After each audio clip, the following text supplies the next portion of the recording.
I'm going to explain MVC at only a very high level, as this course's focus is on CodeIgniter.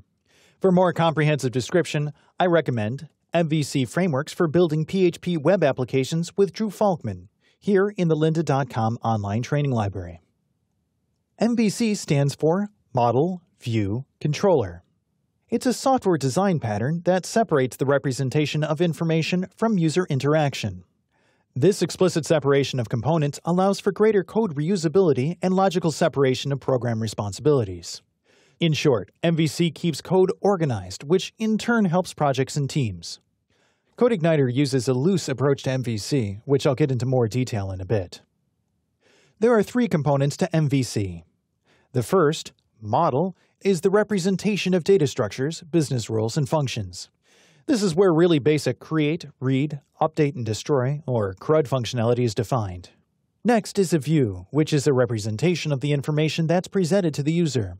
The view is where all HTML rendering takes place.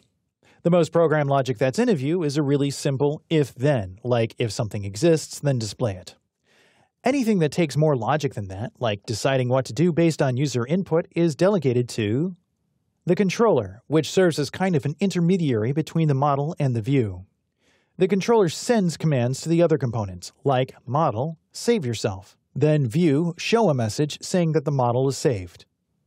As a visual explanation of a regular interaction, a site user will send a command to the controller, which will in turn manipulate the model, like create this record, for example, through which the controller updates the view with a confirmation that the record has been updated.